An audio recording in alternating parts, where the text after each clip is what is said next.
Olá, meu nome é Filemon Oliveira e eu estou aqui com muita satisfação para tratar contigo de rotinas previdenciárias da área rural. É uma satisfação grande participar do Pensar Contabilidade, este congresso, muito conteúdo de qualidade para trazer um diferencial para a sua vida profissional. Bom, vamos lá. Falando do nosso assunto, rotinas previdenciárias da área rural, eu gostaria de iniciar a nossa fala aqui tipificando os integrantes da área rural. Primeira coisa, nós temos que lembrar que a área rural, ela tem uma pessoa física. A pessoa física, na área rural, ela é separada em duas, do ponto de vista previdenciário. Tem o segurado especial e tem o contribuinte individual. Cada um com as suas particularidades e tratamentos que nós vamos falar mais adiante. A pessoa jurídica. Quem é a pessoa jurídica, Filemon? A pessoa jurídica é aquela legalmente constituída, mas que realiza exclusivamente a produção rural. Ela não realiza industrialização ou qualquer outro processo, tá? Então, a pessoa jurídica produtor rural, ela só produz, ela não industrializa.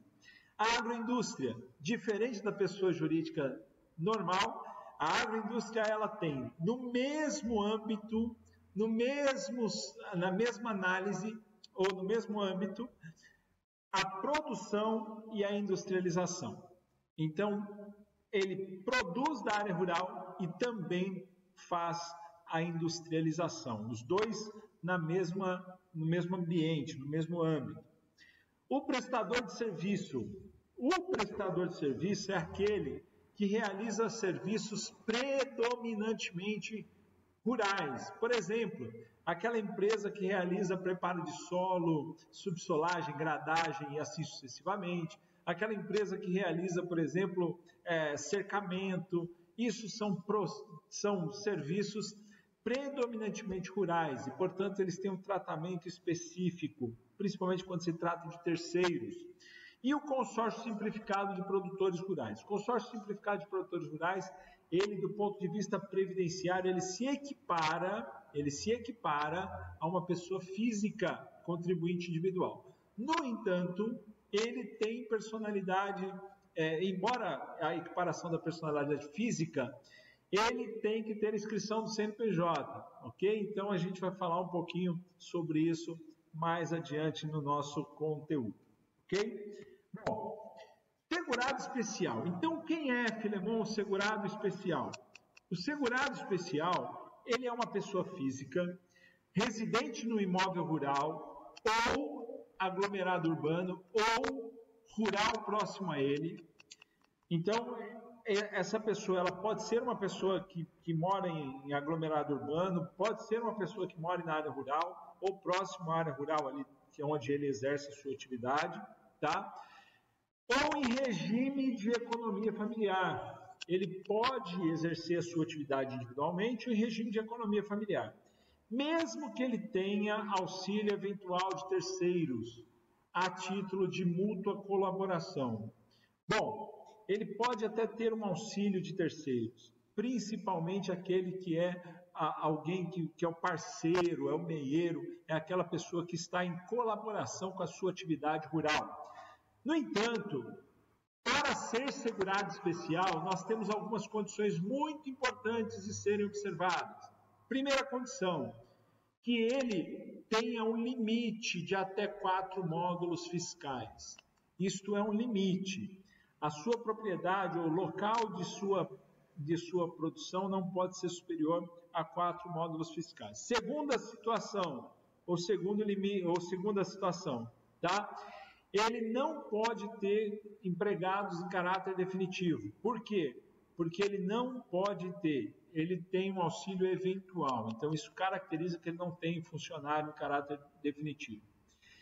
Ele também pode ser segurado especial quando ele for um pescador artesanal ou que faça da pesca profissão habitual ou principal meio de vida. Então, o pescador artesanal ou aquele pescador profissional, ele também pode ser um segurado especial. E também são considerados segurados especiais o cônjuge ou companheiro e o filho maior de 16 anos, a este equiparado, claro, quando eles comprovadamente trabalhem no grupo familiar respectivo. E aqui é importante dizer que muitas pessoas acabam confundindo essa situação. Por exemplo, o cônjuge mora na cidade, não vai à roça, não vai à propriedade, tá? E o marido trabalha na propriedade. Por exemplo, esse cônjuge não é segurado especial, porque ele não trabalha, ele não está, a tua atividade não está compreendida ali dentro do âmbito rural. Embora ele seja cônjuge, ele não, comprovadamente, ele não trabalha. Mas se a pessoa acompanha, trabalha, realiza atividades da área rural e de natureza rural, isso já muda. Aí já passa a ser segurado especial, tá? E a documentação, embora ela seja muito frágil, às vezes na área rural, tudo que a gente puder ter, ou de prova, ou de indício de prova, é bom a gente guardar para poder comprovar esse tipo de situação, tá? Entende-se, então, como regime de economia familiar a atividade em que o trabalho de membros da família é indispensável à própria subsistência e ao desenvolvimento socioeconômico do núcleo familiar e é exercido em condições de mútua dependência e colaboração sem a utilização de empregados permanentes. Ou seja, para caracterizar que de fato é uma economia familiar, não pode ter empregados permanentes e também tem que ter aquela relação de mútua colaboração, ou seja, todo mundo fazendo de tudo, ali não configurando ali uma entidade ou uma organização tão segmentada, ou seja, ela tem que ter uma mútua colaboração, ela não pode ter ali a exploração do trabalho. O trabalho tem que ser comum, o trabalho tem que ser de todos.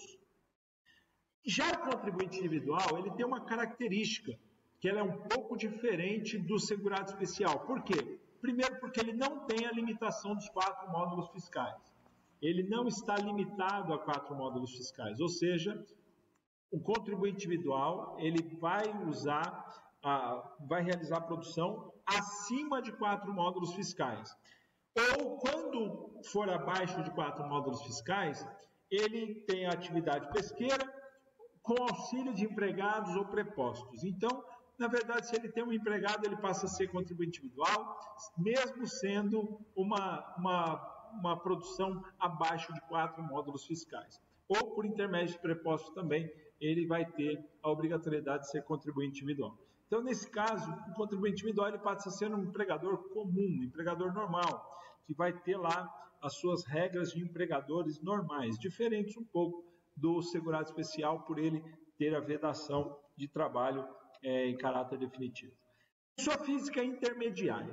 Clemão, quem é a pessoa física intermediária? Bem, a pessoa física intermediária, ela é uma situação que pouca gente acaba se atentando a ela, ou seja, a pessoa física intermediária é uma figura que aparece na Lei 8.212 para dizer o seguinte: se você é uma pessoa física, adquiriu produção rural de produtor rural, pessoa física, e vai vender a varejo, exemplo, eu vou lá no sítio, compro laranja, compro limão, coloco no caminhão e vou vender lá na praça da cidade para o consumidor final, estou vendendo a varejo.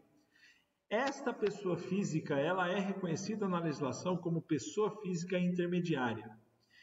E esta pessoa física tem uma forma de tratamento específico, tanto é que nós vamos falar do CAEPF, ela vai ter que ter registro no CAEPF, ela vai ter que tratar de outras formas a questão da previdência. Então, como exemplo melhor que a gente tem é o feirante, que ele compra lá do produtor rural, ele não produz, ele compra do produtor rural, muitas vezes, e vai lá e vende para o consumidor final, tá?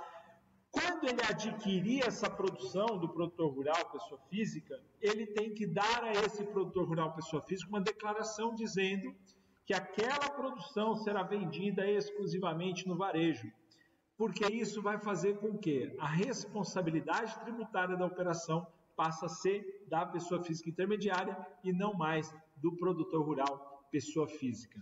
Então, nesse caso aí, fiquem atentos com essa condição. Se um feirante comprou para vender a pessoa física consumidor final, produção rural, ele precisa dar a declaração dizendo ser uma pessoa física intermediária, ok? Então vamos lá, continuando aqui, a pessoa jurídica, como nós falamos, é uma pessoa legalmente constituída que não realiza industrialização, ou seja, venda de produção rural, ela vende a produção rural em seu estado natural ou submetida apenas a processos rudimentares. Quando a gente fala processos rudimentares, significa, por exemplo, lavar a laranja, significa, por exemplo, descascar o legume, ou seja, qualquer tipo de processo que não modifique a estrutura do produto e também não esteja alcançado pelo regulamento do IPI. Como assim, Filemon? Vou dar um exemplo. Se você vende tomates, mas você vende em embalagem comercial, você já está reconhecido dentro do ambiente do IPI. Então, aquele produto sujeito ao IPI faz com que você deixe de ser uma pessoa jurídica produtor rural normal para se tornar, então, um produtor, para se tornar, então, um industrializador daquele produto, porque você colocou em embalagens comerciais e a embalagem comercial é tida como uma das formas de industrialização dentro do regulamento do imposto de renda, aliás, do regulamento dos produtos industrializados. E a pessoa jurídica? A pessoa jurídica legalmente constituída que não realize industrialização, ou seja, ela vende aqueles produtos que ela produz em estado natural ou até com alguns procedimentos ou processos rudimentares, mas que não alterem ou que não configurem fato gerador de IPI, ou seja, de Imposto sobre Produtos Industrializados. Tá? Agroindústria. O que é agroindústria? É aquela que possui simultaneamente, no mesmo âmbito ali, a atividade de produção rural e industrialização. Tá? Caracterizado pela legislação do IPI. A industrialização define uma metodologia diferente de cálculo previdenciário. Então, nós precisamos entender que, se for agroindústria, é porque tem a produção rural e é porque tem a industrialização do mesmo âmbito, no mesmo arranjo de negócio. Portanto, ela tem uma caracterização específica no âmbito previdenciário e isso nós precisamos de tomar cuidado. Tá? Bom, quando falamos de previdência, no âmbito previdenciário da área rural, nós temos que lembrar claramente do CAEPF, que é o Cadastro de Atividade Econômica da Pessoa Física. Por quê, Filemon? Porque o CAEPF ele vai ser aplicado ao produtor rural pessoa física, seja ele segurado especial ou seja ele contribuinte individual. A primeira coisa que nós precisamos de lembrar é que o CAEPF ele é ligado ao CPF. Isso está normatizado pela Receita Federal do Brasil, ligado ao CPF, é um número sequencial, mas ele não está limitado, ou seja, o segurado especial ele vai ter um CAEPF para cada unidade produtiva. Se ele tiver 3 unidades produtivas, em uma ele produz tomate, na outra ele produz laranja, na outra ele produz limão, em cada uma delas ele vai ter um CAEPF específico, tá? Em cada uma delas. Atentem-se bem para isso. Cada unidade produtiva e regime de produção. O que quer dizer? Então, cada unidade, uma condição de ter um CAEPF. E cada regime de produção. Eu posso ter na mesma unidade, eu posso ser o proprietário em uma parte e eu posso ser meieiro em outra parte. Então, eu vou ter que ter um CAEPF para proprietário e eu vou ter que ter um CAEPF para meieiro. Então, cada um tem uma condição específica, ok? Contribuintes individuais. Para cada unidade produtiva e regime de produção.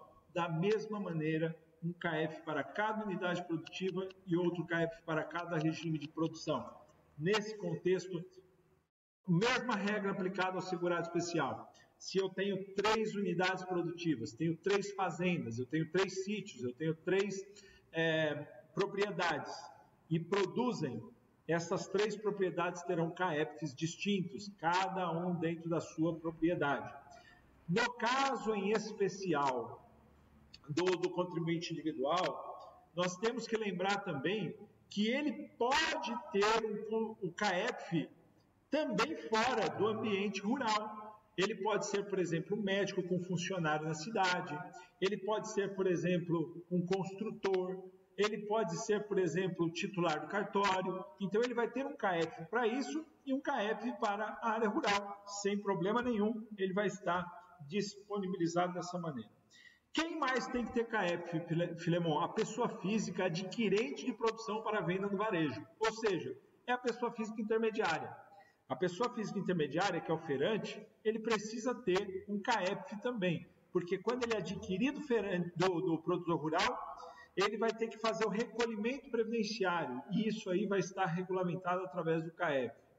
O pescador artesanal também precisa ter o CAEP dele, pescador artesanal.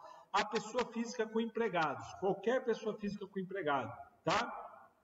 Inclusive, o CAEP é até uma inscrição automática para o empregador, por exemplo, o empregador doméstico. Se você tem um doméstico, você tem um CAEP. Se você tem um empregado doméstico, ou empregado doméstico, você tem um CAEP. Então, é aplicável a essa situação também. E o titular de cartório também tem o seu CAEP, tá? Bom, e qual a diferença básica da legislação que trata a contribuição previdenciária dos demais empregadores para a contribuição previdenciária aplicada à área rural? Aqui está o princípio de tudo. A fórmula do INSS, ela é aplicada da seguinte maneira: INSS igual a remuneração vezes 20% mais o RAT vezes o FAP mais terceiros. Então, nós temos essa fórmula padrão do INSS, a fórmula de 20% sobre a remuneração de todas as empresas, de todos os empregadores. Para substituir essa fórmula, nós temos a substituição da remuneração pela receita bruta. Então, eu substituo a remuneração pela receita bruta. Eu substituo os 20% por 1,2 quando for pessoa física, 1,7 quando for pessoa jurídica e 2,5 quando for agroindústria. Então, para cada uma, pessoa física de um jeito, pessoa jurídica de outro e agroindústria de outro. O RAT vezes o FAP, eu substituo por 0,1%. Isso aí vai trazer, então, o RAT vezes o FAP substitui por uma alíquota fixa de 0,1%. E os terceiros, nós vamos ter a substituição do Senar, exclusivamente do Senar, para 20 por 0,2 na pessoa física e 0,25 na pessoa jurídica. Então, a contribuição previdenciária, quando ela for para a área rural, quando ela for uma contribuição previdenciária da área rural, eu deixo de fazer esse recolhimento e passo a fazer este recolhimento, tá? Essa é a grande diferença que tem da contribuição previdenciária da área rural para a contribuição previdenciária dos contribuintes empregadores normais, tá? Bom, no entanto, a Lei 13.060, essa lei aqui, 13.060 de 2018, ela trouxe uma hipótese que é a opção. Ou eu opto pela folha, ou eu opto pela receita. Quando eu opto pela receita, é aquela condição que nós falamos anteriormente, onde eu substituo sobre a folha e recolho sobre a receita. Agora, quando eu opto pela folha, aí sim eu volto a recolher pelo padrão normal de todos os empregadores. 20% sobre remuneração, mais RAT vezes o FAP, mais terceiros. Tá?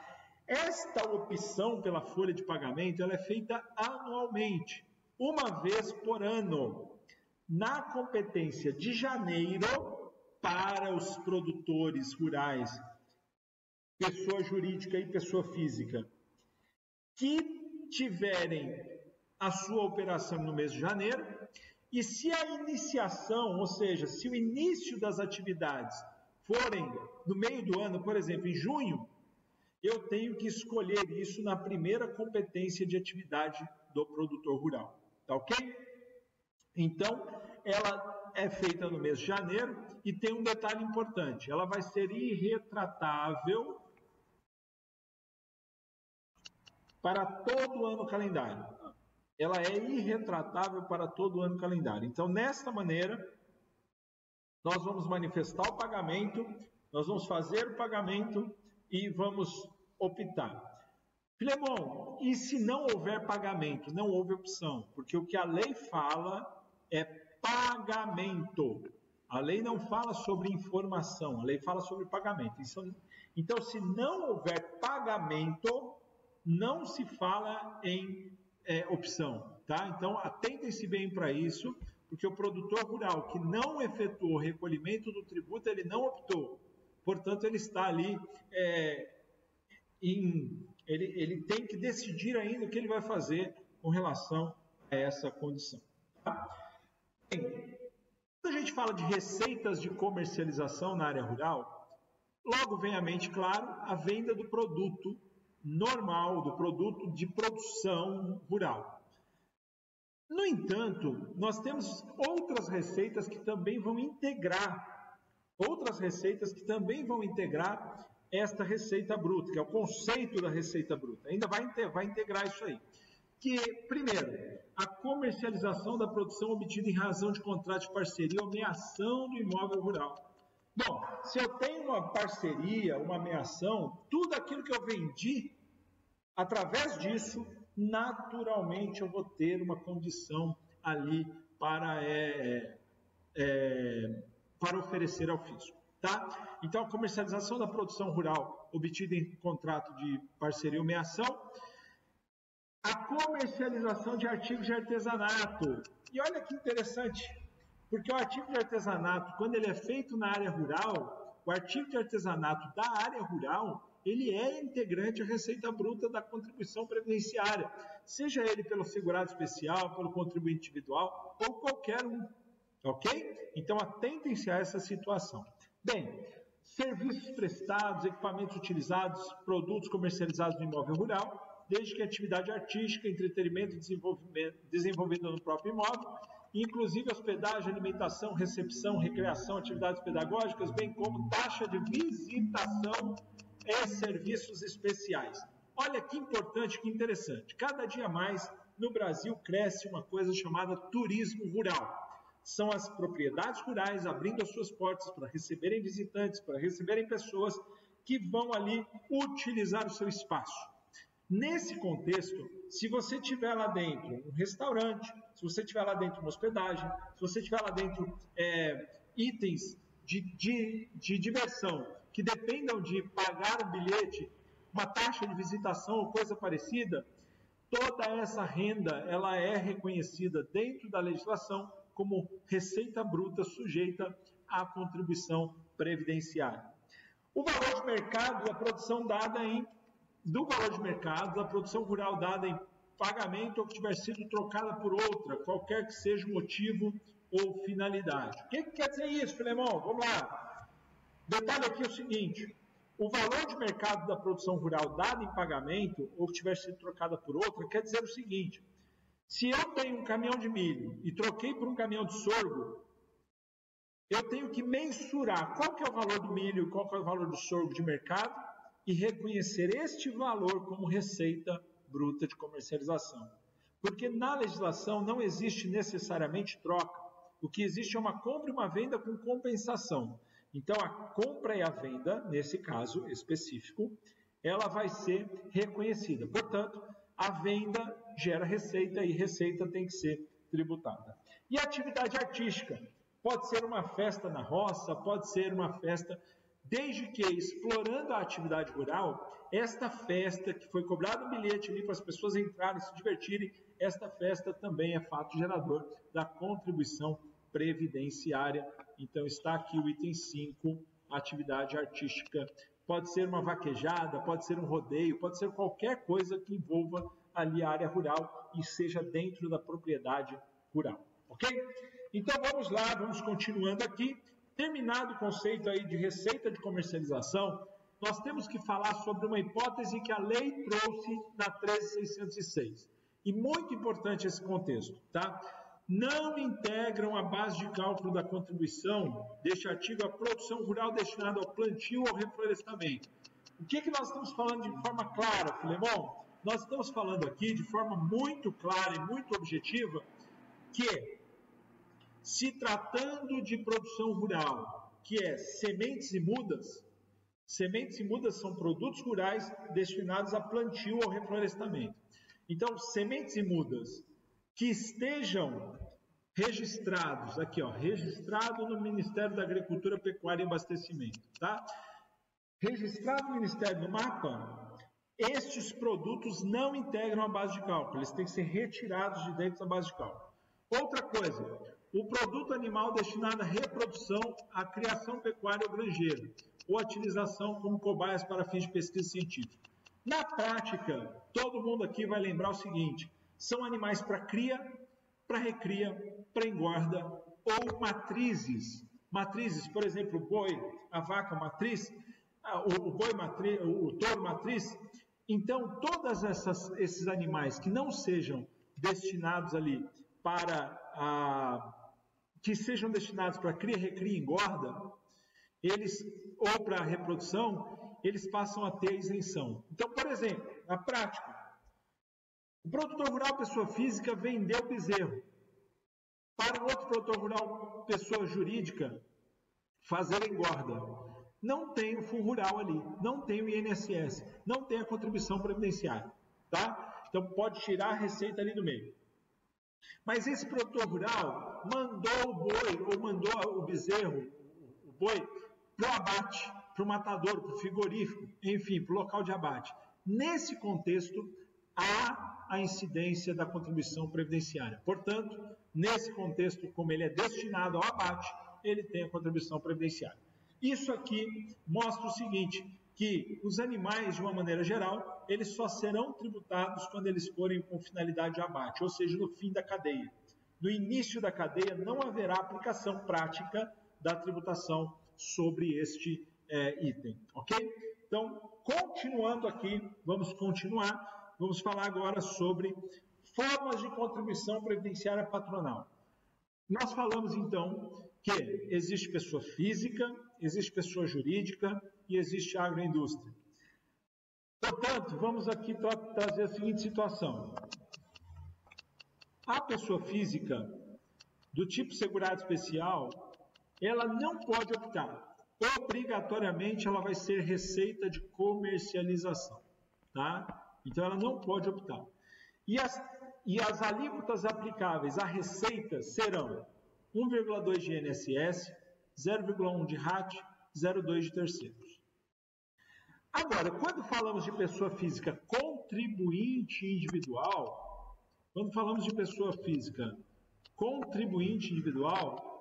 aqui, ó, ele pode ter duas maneiras. Atentem-se, receita de comercialização ou folha de pagamento. Sendo assim, ele poderá ter uma alíquota sobre receita de 1,2, 0,1 e 0,2, ou uma alíquota sobre folha de 20%, variando entre 0,5 a 6 de RAT e FAP, tá? E 0,2 sobre a receita de Senar. Já se ele for pessoa jurídica, produtor rural pessoa jurídica, ele vai ter a opção da receita, 1,7 mais 0,1 é 0,25, e pessoa jurídica produtor rural, folha de pagamento vai ter 20% sobre a folha, mais de 0,5 a 6 de RAT vezes o FAP, mais 5,2 de terceiros. A pessoa jurídica agroindústria, que ela é considerada agroindústria, ela vai sempre pagar sobre a comercialização o INSS de 2,5%, 0,1 de RAT e 0,25 de Senar. No entanto, lembremos uma situação específica. A agroindústria ela possui exceções. Exceções possuem a agroindústria. Por exemplo, carcinicultura, piscicultura, avicultura e suinocultura. Nós temos as exceções, que elas não são aplicáveis a essa substituição, ou seja, elas recolhem sobre a folha de pagamento os percentuais comuns que a gente conhece como empregador. Então, atentem-se que as exceções são aplicáveis à agroindústria. No entanto, as outras agroindústrias todas, elas utilizam esse modelo, essa forma de recolhimento. Responsabilidade tributária. Bom, para falar de responsabilidade tributária, nós temos que lembrar o seguinte: responsável tributário é aquele que recolhe o tributo aos cofres públicos. E a responsabilidade tributária para fins de área rural, ela funciona da seguinte maneira: o vendedor, pessoa física, quando ele vende, e o adquirente também é uma pessoa física, o vendedor fica responsável. O vendedor, pessoa física, quando ele vende, e o adquirente for uma pessoa física intermediária ou uma pessoa jurídica, o adquirente que fica responsável por recolher, que é o que a gente fala de reter e recolher o imposto. Quando for uma pessoa jurídica ou uma agroindústria, em todos os casos, sempre o vendedor que vai ser o responsável tributário na operação, nunca o adquirente. Independente de quem seja esse adquirente, sempre o vendedor quando for pessoa jurídica ou agroindústria. Tá? Então, a pessoa física, quando ela vende para pessoa física intermediária ou para pessoa jurídica, ela precisa de atentar, porque ela vai sofrer a retenção daquele valor. E, por outro lado, o adquirente, quando realizar a aquisição, ele tem que também realizar a retenção e o recolhimento. Gente, é tão importante esse contexto que a responsabilidade tributária, inclusive aqui, ela cabe até ao MEI. O MEI, microempreendedor individual, é para todos os fins pessoa jurídica. E se a pessoa jurídica MEI comprou alface do produtor rural para vender ali no sacolão, significa o seguinte: ele, pessoa jurídica, comprou de pessoa física, portanto, ele, pessoa jurídica, tem que realizar a retenção e o recolhimento do fundo rural da pessoa física que foi o vendedor. Então, o MEI também se aplica aqui quando ele for adquirente pessoa jurídica. Atentem-se a essas coisas. Muita gente acaba esquecendo um pouco dessa condição, dessa situação, e não pode. Nós precisamos de estar atentos a isso, porque o MEI, para todos os fins, é uma pessoa jurídica. Bem, venda do segurado especial a uma pessoa física. Então, vamos tratar individualmente cada operação. Venda de segurado especial a uma pessoa física. Vamos lá. No caso de venda de segurado especial a pessoas físicas, o próprio segurado especial passa a ser o responsável pelos recolhimentos da contribuição previdenciária, o RAT e o SENAR. Então, ele vai recolher quanto? 1,2, 0,1 e 0,2, tá? O segurado especial não está obrigado a realizar informação em GFIP, somente irá gerar informação quando entrar em vigor a obrigatoriedade da REINF. Bem, quando a gente fala de obrigatoriedade da REINF, estava previsto inicialmente em janeiro de 2020 a comercialização de produção rural. No entanto, a gente vai ter que aguardar aí os novos passos, as novas situações. Então, esse prazo aqui em especial a gente vai postergar, ok?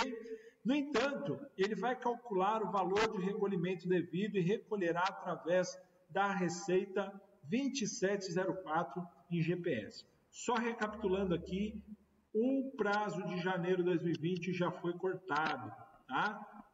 Então, ele vai recolher em GPS no valor de 2704. Nesse contexto, Código de Pagamento 2704, valor de INSS 1,3%, tá? Senar 0,2% de outras entidades, total de 1,5%. O segurado especial que vender a produção isenta. O que é a produção isenta? Por exemplo, vendeu bezerro para engorda.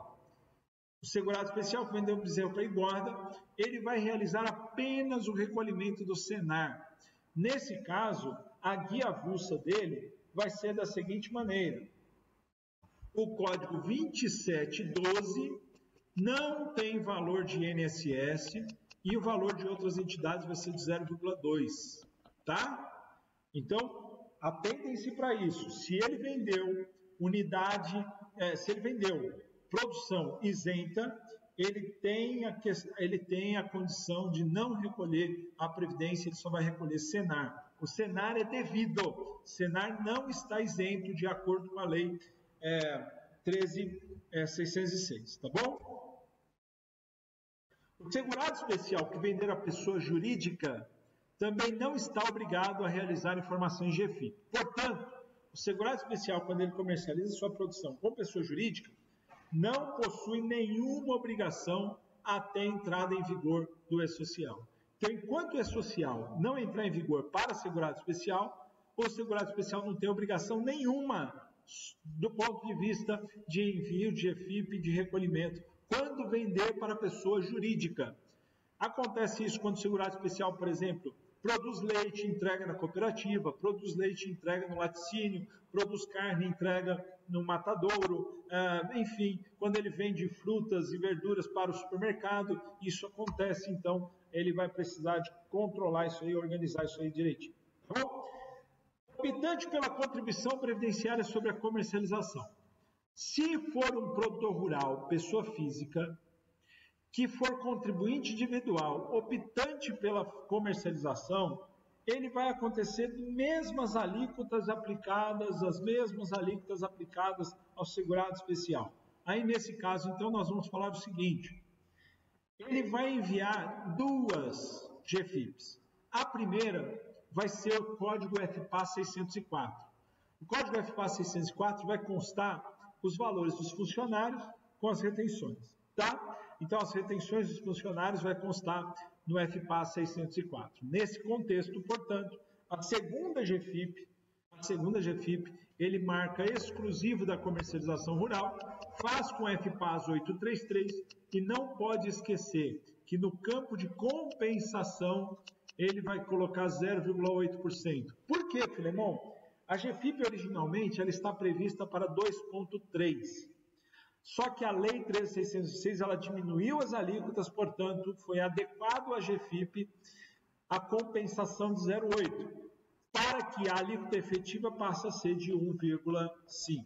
Ok? Então, isso é uma adaptação efetuada nos registros da GFIP para a aplicação da norma como ela foi prevista na Lei 13.606. Tá? Bom, e aí, então, nós temos um modelo.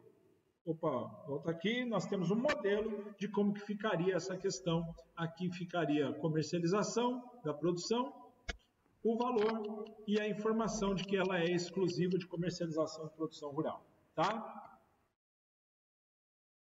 A diferença das alíquotas vai ser de 0,8 aqui, ó, colocado nesse campo. No entanto, quando a produção for isenta, não esqueçam isso, quando for produção isenta, o valor a ser colocado é de 2,1, ou seja, nesse campo aqui, quando a produção for isenta, utiliza-se 2,1%, não utiliza 0,8%, ok? Então, fiquem atentos a essa situação, tá? Já se ele for optante pela folha de pagamento, o que vai acontecer? Ele vai enviar uma GFIP de código 787, mas ajustada pelo código de terceiro 003. Por quê? Porque o código de terceiro 0003 não contempla o Senar. E o Senar continuará sendo recolhido à parte. O Senar continuará sendo recolhido em GPS avulsa, no código 27. Quando estivermos falando sobre venda de produtor rural pessoa física a uma pessoa jurídica, como a responsabilidade da retenção do Senar passa a ser da pessoa jurídica, e este empregador pessoa física, ele é optante pela folha, ele vai recolher a parte do 787 com código de terceiros 03, que não contempla o Senar. No entanto, ele não vai recolher o Senar, por quê? Porque a pessoa jurídica adquirente vai recolher. Então, o adquirente vai recolher o Senar, vai reter e recolher, e o produtor rural apenas vai recolher a parte patronal sobre a folha, e não vai recolher a parte do Senar de terceiros, tá? A venda de produtor rural pessoa jurídica. Produtor rural, pessoa jurídica, quando é simples nacional, lá na GFIP de código 604, ele vai ter o código de terceiros como outras entidades. Significa que ele não vai recolher terceiros. Ele recolhe apenas a retenção dos funcionários. Por quê, Filemon? Porque a parte do simples nacional, ela já está substituída nos anexos aplicáveis ao produtor rural, pessoa física, pessoa jurídica, aliás, tá? Então, quando ele é simples nacional, o INSS já está contido no DAS, ele não recolhe o tributo e ele vai recolher apenas a parte de retenção dos trabalhadores, bem como vai colocar na GFIP como terceiros ou optante. Produtor rural do lucro presumido ou real. Nesse caso, quando ele for optante pela folha de pagamento, tá? Ele vai gerar uma GFIP de FPA 787 e o código de terceiro 0515. Nesse caso, não há aplicação da separação do Senar, ou seja, o Senar já está incluído no código 0515, portanto, o recolhimento já vai ser integralmente efetuado desta maneira. Então, nesse caso, esse produtor provavelmente já esteja obrigado ao E-Social e já vai sair para ele lá na DCTF Web.